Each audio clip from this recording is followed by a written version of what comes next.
Hello दोस्तों, नमस्कार। स्वागत है एक बार फिर से आप सभी का अपने प्रिय चैनल पर। दोस्तों आपको बता दें जो अभी की सबसे बड़ी खबर आ रही है, जहां पर अब एलओसी पर आतंकियों को वर्दी बांट रहा है पाकिस्तान। क्या चीन देगा बहुत बड़े हमले को अंजाम? जी हां दोस्तों, अलर्ट पर भारतीय जवान। बताएंगे ये कौन सी नई चाल है पाकिस्तान की, जहां एलओसी पर आतंकियों को वर्दी बांट रहा है पाकिस्तान। जी हाँ दोस्तों, साथ ही इसी बीच बड़ी खबर आपको बताएंगे, जहां खाली होगा दुनिया का सबसे ऊंचा युद्ध क्षेत्र। जी हाँ दोस्तों, सियाचिन से सेना हटाने पर क्या बोला पाकिस्तान, आपको बताएंगे दोस्तों। और उसी के साथ बताएंगे जहां S-400 मिसाइल डिफेंस सिस्टम से पाकिस्तान में बड़ी हलचल मच गई है और अब स्टील्थ ड्रोन्स के जरिए निपटने में जुटा हुआ है पड़ोसी मुल्क। बताएंगे दोस्तों क्या है पूरी बात, बड़ी खबर। उसी के जस्ट बाद आपको बताएंगे दोस्तों, जहां पर अब अमेरिका, ब्रिटेन, पोलैंड, तुर्की, साथ में यूक्रेन को अत्याधुनिक हथियार देने की मच गई है बड़ी होड़। जी हाँ दोस्तों, क्या अब रूस का विनाश तय है? क्या तय है रूस के साथ युद्ध?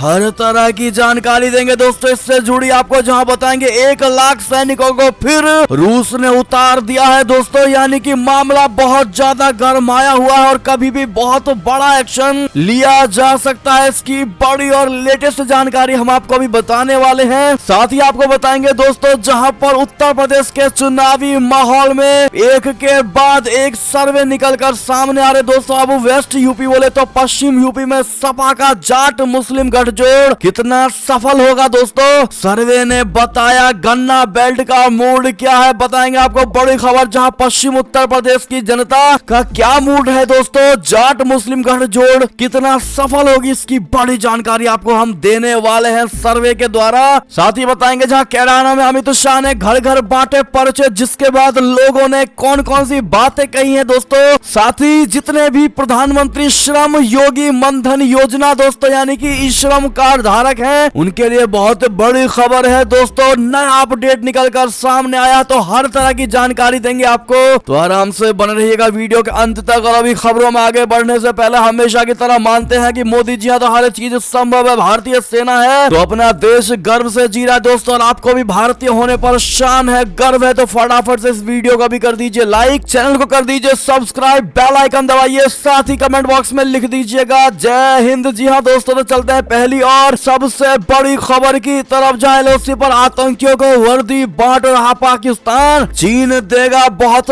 बड़े हमले को अंजाम, अलर्ट पर है अपनी भारतीय जवान। जी हाँ दोस्तों, एक कहावत है ना कि दुश्मन का दोस्त दोस्त होता है, और इस वक्त चाइना और पाकिस्तान के लिए एक ही दुश्मन है दोस्तों, जिसे वो मानता है, वो है अपना भारत। इसलिए दोनों भारत के खिलाफ मिलकर साजिश रच रहे हैं, दोनों मिलकर एक खतरनाक खेल खेल रहे हैं दोस्तों, जिसके तहत पाकिस्तान ने भारत की सीमा पर घुसपैठ करने वाले को ऐसी वर्दी दे दी है जो लॉन्ग रेंज ऑब्जर्वेशन सिस्टम और ड्रोन की निगाह से उन्हें बचा सकती है। जी हाँ दोस्तों, सही सुना आपने। चीन और पाकिस्तान की इस चाल की खबर लगते ही भारत ने सीमा पर अपनी रणनीति बदल डाली है दोस्तों। बदली रणनीति के तहत सीमा पर आधुनिक बॉर्डर ग्रिड लगाई जा रही है। आपको बता दें, ये बॉर्डर ग्रिड इन घुसपैठियों की पहचान कर उनकी स्थिति पता लगाने में सीमा पर तैनात जवानों की मदद करेगा। डिटेक्शन उपकरणों को अपग्रेड करके ग्रिड का हिस्सा बनाया गया है। साथ ही कई चरणों में जवानों की तैनाती में भी इजाफा किया गया है। सूत्रों के मुताबिक बॉर्डर ग्रिड को लगातार मजबूत किया जा रहा है। इसकी वजह से घुसपैठियों को भारतीय सीमा में प्रवेश करने पर 1 किलोमीटर से लेकर 3 किलोमीटर के अंदर ही मार गिराया जाता है। जी हाँ दोस्तों, और ऐसे में पाकिस्तान और चाइना की ये नई चाल अब ध्वस्त कर दी जाएगी दोस्तों अपने भारतीय सेनाओं द्वारा। अगली खबर की बात करें, जहां क्या अब खाली होगा दुनिया का सबसे ऊंचा युद्ध क्षेत्र? आखिर सियाचिन से सेना हटाने पर क्या बोला पाकिस्तान? आपको बता दें कि दुनिया के सबसे ऊंचे युद्ध क्षेत्र बोले तो सियाचिन में भारतीय सेना के पराक्रम को देखकर पाकिस्तान डरा हुआ है, और यही कारण है कि वो सियाचिन को पूरी तरह से सैनिकों से खाली करने के प्रस्ताव पर भारत के साथ बातचीत को तैयार है। खुद पाकिस्तानी विदेश मंत्रालय ने कहा है कि वो भारत के साथ संबंधों को सुधारने और सियाचिन पर बात करने के पक्ष में है। सियाचिन की भीषण ठंड और खतरनाक माहौल में भी भारतीय सेना के हजारों जवान हर समय मुस्तैदी से तैनात साथ रहते हैं। भारतीय सेना ने साल 1984 में ऑपरेशन मेघदूत के जरिए इस इलाके पर कब्जा जमाया था। जी हाँ दोस्तों,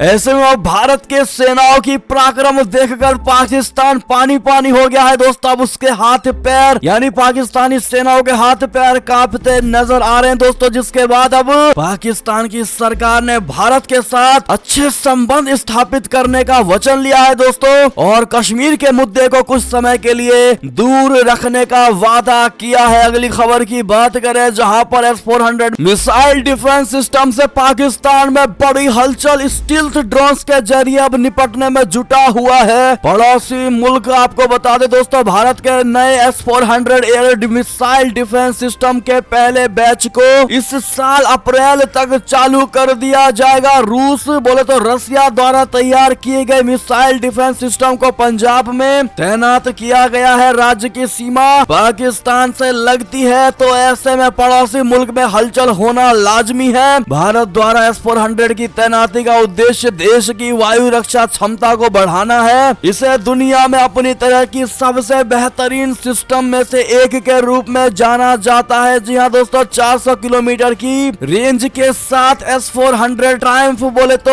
एक रॉकेट मिसाइल, क्रूज मिसाइल और यहाँ तक कि विमान जैसे विभिन्न हथियारों के खिलाफ अपने वायु रक्षा सिस्टम को ढालने की क्षमता रखता है। S-400 की संभावित आक्रामक क्षमता इसकी असल ताकत को दिखाती है, और ये दुश्मन देश के अपने हवाई क्षेत्र के इस्तेमाल को प्रतिबंधित कर देता है। तो वहीं पाकिस्तान की सीमा पर इस सिस्टम को तैयार करने का फायदा ये है कि भारत के साथ इसकी लंबी सीमा भी, और ऐसे में S-400 देश के अधिकांश हिस्से को कवर भी करता है दोस्तों। और ऐसे में पाकिस्तान भारत द्वारा LOC पर लगाए जा रहे और स्थापित किए जा रहे S-400 से दहल उठा है दोस्तों। पूरे पाकिस्तान में हलचल मच गई, और इसके बाद अब वो ड्रोन्स के जरिए निपटने में जुटा है अपना ये पड़ोसी मुल्क। आपकी क्या राय सुझाव होगी दोस्तों, कमेंट में जरूर बताइएगा। और कितने भाई बहन हमारे मोदी जी के विदेश नीति से खुश हैं, वो कमेंट में बताना बिल्कुल मत भूलिएगा। अगली खबर की बात करें, जहां पर अमेरिका, ब्रिटेन, पोलैंड, तुर्की यूक्रेन को अत्याधुनिक हथियार देने की मच गई है होड़। क्या अब तय है रूस से युद्ध? जी हाँ दोस्तों, रूस से जारी तनाव के बीच नाटो सदस्य देशों ने यूक्रेन को अत्याधुनिक हथियारों की सप्लाई शुरू कर दी है। यूक्रेन को हथियार भेजने में अमेरिका, ब्रिटेन, पोलैंड, तुर्की, लिथुआनिया, लातविया और एस्टोनिया समेत कई अन्य पश्चिमी देश शामिल हैं। ऐसे में आशंका ये जताई जा रही है कि पूर्वी यूरोप में जारी तनाव जल्द ही युद्ध को शुरू कर सकता है। उधर रूस ने साफ शब्दों में चेतावनी दी है कि उसकी सीमा के पास नाटो के हथियार अस्वीकार्य हैं। अगर यूक्रेन में इन हथियारों को तैनात किया जाता है और वो नाटो इस क्षेत्र में अपना विस्तार जारी रखता है, तो इसके परिणामों के लिए रूस जिम्मेदार नहीं होगा। जी हाँ दोस्तों, आपको बता दें, ब्रिटेन ने यूक्रेन को हाल ही में एंटी एयरक्राफ्ट मिसाइलों का जखीरा भेजा है। ये मिसाइलें आसानी से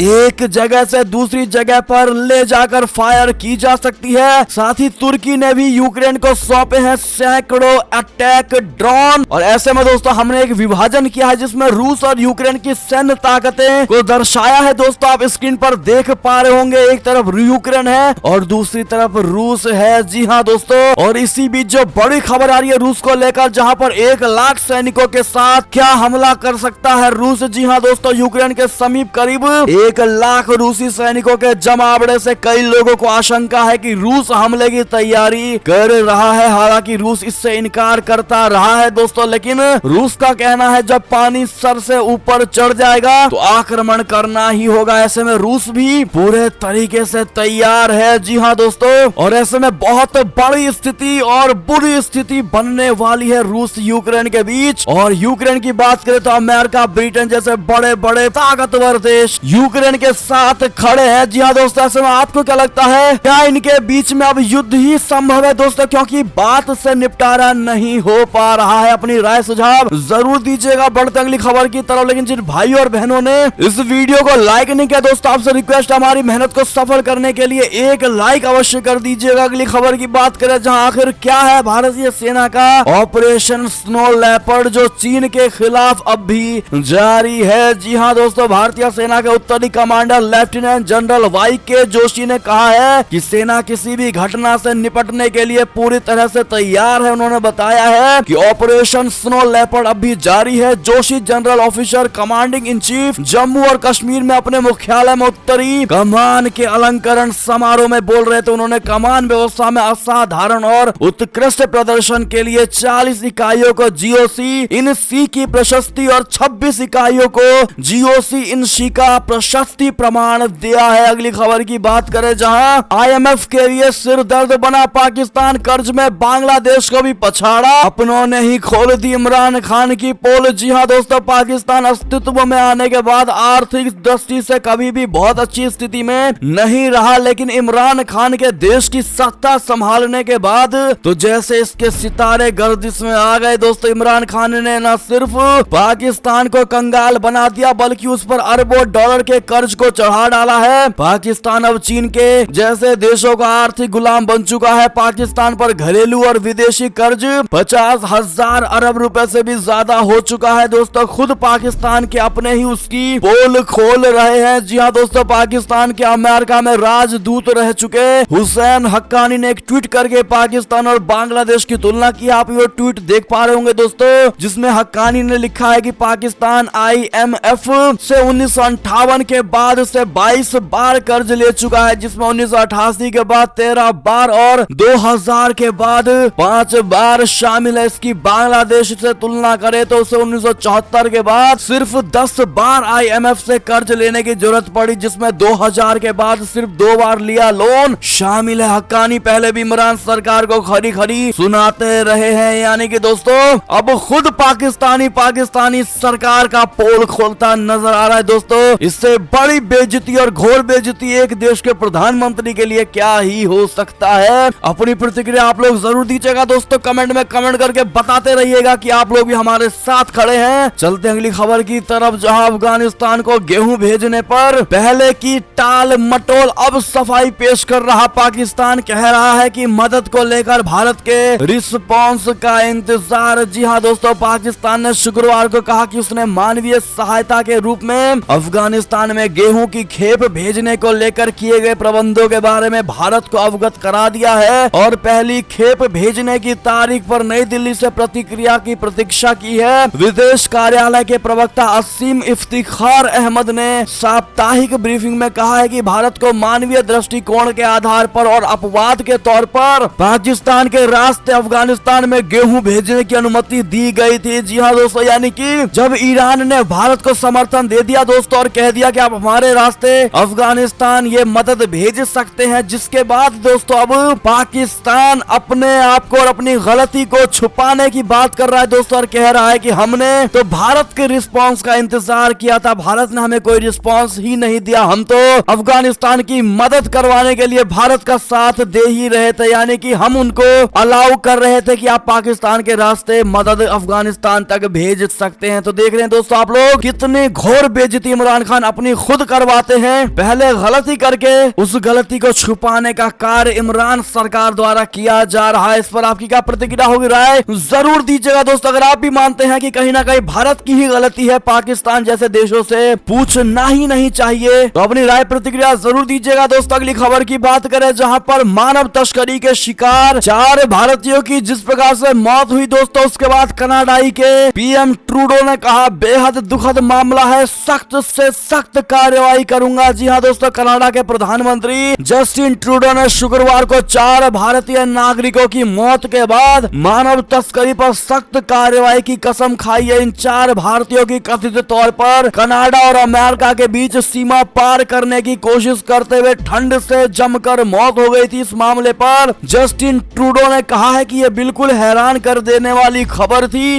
एक परिवार को इस तरह मरते देखना वाकई बहुत दुखद है। इससे भी ज्यादा बुरा है कि लोग उनकी मजबूरी का फायदा उठाकर मानव तस्करी को अंजाम दे रहे हैं। उन्होंने कहा यही कारण है कि हम लोगों को अनियमित या अवैध तरीके से सीमा पार करने से हतोत्साहित करने के लिए हर संभव प्रयास कर रहे हैं। हम जानते हैं कि ऐसा करने में बड़े जोखिम है। जी हाँ दोस्तों, यानी कि उन्होंने बड़े से बड़े कदम उठाने की, सख्त से सख्त कदम उठाने की आश्वासन दिलाया है। जी हाँ दोस्तों, बात करें अगली खबर की, जहां अब खुद तालिबान ने इमरान खान को कहा आईएसआई का हाथों की कठपुतली, बोला जल्द बिखर जाएगा पाकिस्तान। क्या बिगड़ रहे हैं तालिबान नाम से पाकिस्तान के रिश्ते। आपको बता दें तालिबान नेताओं ने पाकिस्तान के प्रधानमंत्री इमरान खान के ऊपर जमकर हमला बोला है। उन्होंने कहा है कि इमरान खान पाकिस्तान की खुफिया एजेंसी इंटर सर्विसेज इंटेलिजेंस की कठपुतली है। तालिबान के एक प्रवक्ता स्थानीय टीवी चैनल से बात करते हुए कहा कि इमरान सरकार इस्लामिक अमीरात के खिलाफ राष्ट्रवादी अफगानों को भड़काने की कोशिश कर रही है, ये उनके उद्देश्यों में से एक है। प्रवक्ता ने यह भी कहा है कि पाकिस्तान जल्द ही बिखर जाएगा और वो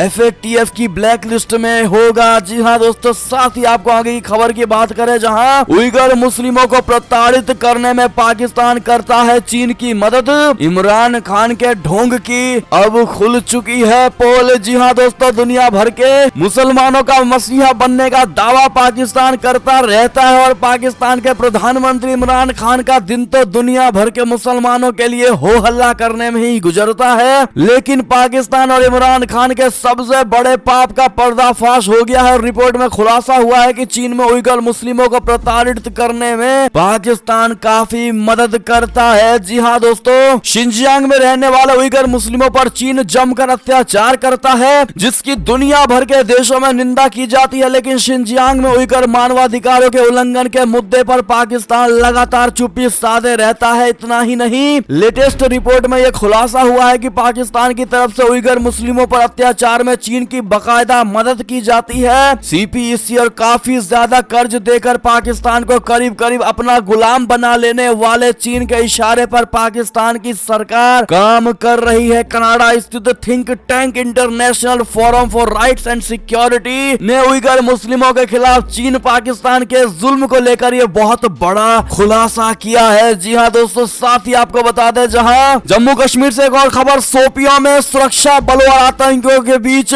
बड़ी मुठभेड़ में एक आतंकवादी ढेर कर दिया गया है दोस्तों, और अभी भी ऑपरेशन जारी है। जी हाँ, साथ ही आपको बता दें, जहां पर गृह मंत्री अमित शाह ने कहा कि जम्मू कश्मीर में जल्द होंगे विधानसभा चुनाव, स्थिति सामान्य होने पर पूर्व राज्य का दर्जा भी जम्मू कश्मीर को मिलेगा। जी हाँ दोस्तों, केंद्रीय गृह एवं सहकारिता मंत्री अमित शाह जी ने शनिवार को वर्चुअल माध्यम से जम्मू कश्मीर के जिला सुशासन सूचकांक जारी किया है। उन्होंने कहा है कि प्रदेश में विधानसभा सीटों का निर्धारण करने के लिए परिसीमन प्रक्रिया चल रही है। अगली खबर की बात करें दोस्तों, जहां पर उत्तर प्रदेश से खबर, यूपी इलेक्शन 2022 ओपिनियन पोल निकलकर सामने आया है, जहां पर वेस्ट यूपी बोले तो पश्चिम यूपी में सपा का जाट मुस्लिम गठजोड़ कितना सफल होगा, सर्वे ने बता दिया है। बेल्ट का मूड, जी हाँ दोस्तों, गन्ना बेल्ट का मूड बता दिया गया है सर्वे के द्वारा। सबसे पहले मतदान गन्ने और चीनी उत्पादन के लिए मशहूर पश्चिमी उत्तर प्रदेश से होगी। निरस्त किए जा चुके 3 कृषि कानूनों के खिलाफ 1 साल से अधिक समय तक चले आंदोलन का प्रदेश में सबसे अधिक असर इसी हिस्से में रहा है। समाजवादी पार्टी और राष्ट्रीय लोक दल किसान आंदोलन से पैदा हुए हालात को अपने पक्ष में भुनाने की कोशिश में जुटी है, तो बीजेपी ने कानून व्यवस्था और 2017 से पहले कैराना में हुए पलायन को मुद्दा बनाया है। ऐसे में पश्चिम का चुनावी जंग बेहद दिलचस्प हो चुका है दोस्तों। और इसी बीच शनिवार को सी वोटर ने ओपिनियन पोल के जो नतीजे जारी किए हैं, उसके मुताबिक 136 सीटों वाले पश्चिमी यूपी में बीजेपी अभी भी यहाँ सबसे आगे दिखाई दे रही है दोस्तों। बीजेपी को यहाँ 41% वोट शेयर मिल सकता है, तो सपा गठबंधन को 33% वोट मिलने की संभावना है। बसपा को 15% वोट मिलते ही दिखाई दे रहा है दोस्तों। तो कांग्रेस की बात करें तो 7, कांग्रेस को और अन्य के खाते में 4% वोट जाने की संभावना व्यक्त की गई है। 15 जनवरी को किए गए सर्वे से तुलना करें तो बीजेपी के वोट शेयर में 1% की वृद्धि दर्ज की गई है। जी हाँ दोस्तों, यानी कि कहीं ना कहीं दोस्तों पश्चिमी उत्तर प्रदेश से बीजेपी को फायदा ही होता दिखाई दे रहा है पिछले बार के चुनाव से, और ये सर्वे कह रहा है दोस्तों। और ये सर्वे कोई और नहीं बल्कि सी वोटर सर्वे कह रही है, जो कि लगभग इसका रिकॉर्ड असली रिजल्ट से ठीक ठाक ही रहा है दोस्तों। असली रिजल्ट जो आएगा वो तो वक्त ही बताएगा। फिलहाल सर्वे क्या कह रहा है हमने आपको बताया है। आपको क्या लगता है कमेंट करके जरूर बताइएगा। और हमारी भारत की जनता की क्या राय है दोस्तों, जो इस वीडियो को देख रहे हैं, वो किसको इस बार जीतते हुए देखना चाह रहे हैं दोस्तों, कमेंट में जरूर बताइएगा। देखते हैं क्या राय हमारी भारत की जनता की। साथ ही बता दें, जहां पर कैराना में अमित शाह ने घर घर जाकर बांटे पर्चे, जय श्री राम और योगी मोदी जिंदाबाद जिंदाबाद के लगे नारे। आपको बता दें यूपी विधानसभा चुनाव के पहले और दूसरे चरण के लिए यूपी पहुंचे गृह मंत्री अमित शाह जी ने भाजपा के लिए वोट मांगे हैं। शनिवार की दोपहर के बाद कैराना पहुंचे अमित शाह ने घर घर जाकर पर्चे बांटे और इस दौरान भारी मात्रा में भाजपा के समर्थक भी मौजूद थे। पार्टी कार्यकर्ताओं के साथ गृह मंत्री अमित शाह जी जैसे ही डोर टू डोर कार्यक्रम की शुरुआत की तो समर्थकों के जय श्री राम और योगी मोदी जिंदाबाद के नारों से वातावरण भाजपा में हो गया। रिमझिम बारिश के बीच भारी भरकम समर्थकों के साथ कैराना पहुंचे अमित शाह जी ने जनता से भाजपा को जिताने की अपील की है। साथ ही अमित शाह जी ने कहा कि कैराना में शांति का माहौल देखकर संतोष मिलता है। मोदी जी ने यूपी के विकास को अपने हाथ में लिया है। योगी जी ने यूपी में विकास को तेज किया है। कैराना को रोड, मेडिकल कॉलेज, गरीबों को रसोई गैस कनेक्शन, शौचालय, आयुष्मान कार्ड और मुफ्त राशन जैसी योजनाओं को योगी ने ही लागू किया है। जी हाँ दोस्तों, ऐसे में आपकी क्या राय प्रतिक्रिया होगी कमेंट में जरूर बताइएगा। बढ़ते अगली खबर की तरफ, जहां पर IAS के रूल में नया संशोधन किया गया है। मोदी सरकार ला रही है कुछ ऐसा बड़ा नियम, अब बड़े से बड़े नेता भी कुछ नहीं कर पाएंगे। दोस्तों आपको बता दें जो बड़ी खबर निकलकर सामने आ रही है, जहां मोदी सरकार IAS की नियुक्ति के नियमों में ऐसा बदलाव करने जा रही है कि ममता या कोई भी राज्य केंद्र के बुलाने पर किसी भी IAS अफसर को भेजने से मना नहीं कर पाएगी। बंगाल की सीएम ममता बनर्जी, राजस्थान के सीएम अशोक गहलोत और छत्तीसगढ़ के सीएम भूपेश बघेल ने इस प्रस्तावित संशोधन का विरोध भी किया है। केंद्र सरकार ने सेवा नियमों में अपने प्रस्तावित बदलावों का बचाव करते हुए कहा कि राज्य प्रतिनियुक्ति के लिए पर्याप्त संख्या में IAS अधिकारियों को नहीं भेज रहे हैं, जिससे केंद्र सरकार का कामकाज प्रभावित हो रहा है। ऐसे में दोस्तों केंद्र सरकार के इस फैसले का क्या आप समर्थन करते हैं जो IAS के नए नियम को लागू किया जा रहा है? दोस्तों सुझाव जरूर दीजिएगा। इसी बीच आपको बता दें जो अगली खबर आ रही है, जहां पर फिर रैली और रोड शो पर चुनाव आयोग ने लगाया एक बार ब्रेक। अब 31 जनवरी तक के लिए बढ़ा दी गई है पाबंदी। जी हाँ दोस्तों, साथ ही कैप्टन अमरिंदर सिंह का चरणजीत सिंह चन्नी और सिद्धू पर डायरेक्ट हमला कहा। चरणजीत सिंह चन्नी और नवजोत सिंह सिद्धू दोनों पंजाब के लिए निकम्मे हैं। जी हाँ दोस्तों,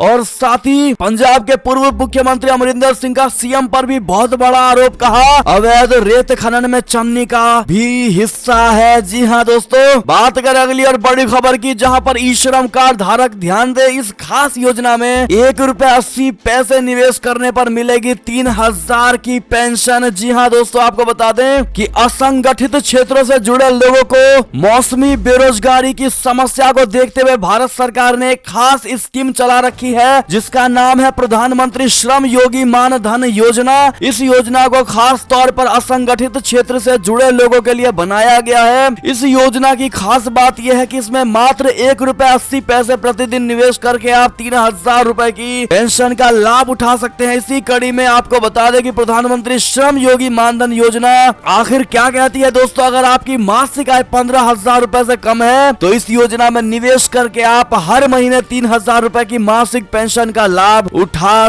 सकते हैं। जी हाँ दोस्तों, बाकी पूरी स्कीम की जानकारी हमने स्क्रीन पर दे दी है। दोस्तों आप देख पा रहे होंगे जैसे कि इस स्कीम में निवेश करने से पहले आपको कुछ बातों का जानना बहुत जरूरी होगा। अगर आपकी उम्र 18 साल है तो इस योजना में हर महीने 55 रुपए जमा करने होंगे। वहीं 29 साल वालों को 100 रुपए और जिन लोगों की उम्र 40 साल है उन्हें इस स्कीम में 200 रुपए हर महीना निवेश करना होगा। इस स्कीम के अंतर्गत जब आपकी उम्र 60 वर्ष हो जाएगी उसके बाद प्रति महीने आपको 3000 रुपए की पेंशन मिलेगी। जी हाँ दोस्तों, और ऐसे में ये थी अब तक की सारी बड़ी खबरें। आपको हमारी खबर कैसी लगी? आशा करता हूँ दोस्तों बहुत अच्छी लगी होगी। अगर थोड़ी भी अच्छी लगी है तो इस वीडियो को भी अपने भाई बंधुओं में व्हाट्सएप, फेसबुक, ट्विटर के जरिए पूरे भारत में शेयर करना बिल्कुल मत भूलिएगा दोस्तों। और अभी कर दीजिए इस वीडियो को लाइक, चैनल को कर दीजिए सब्सक्राइब, बेल आइकन दबाइए, साथ ही कमेंट बॉक्स में लिख दीजिएगा जय हिंद जय भारत। तो मिलते हैं आपसे अगली बड़ी खबर में दोस्तों, तब तक अपना ख्याल रखिएगा। बहुत बहुत धन्यवाद साथ देने के लिए, साथ बने रहने के लिए। और खबरों का सिलसिला लगातार हमारे चैनल पर जारी है तो अपडेट रहना बिल्कुल मत भूलिएगा। अगली खबर का इंतजार करिएगा। मिलते हैं अगली खबर में। जय हिंद जय भारत, वंदे मातरम।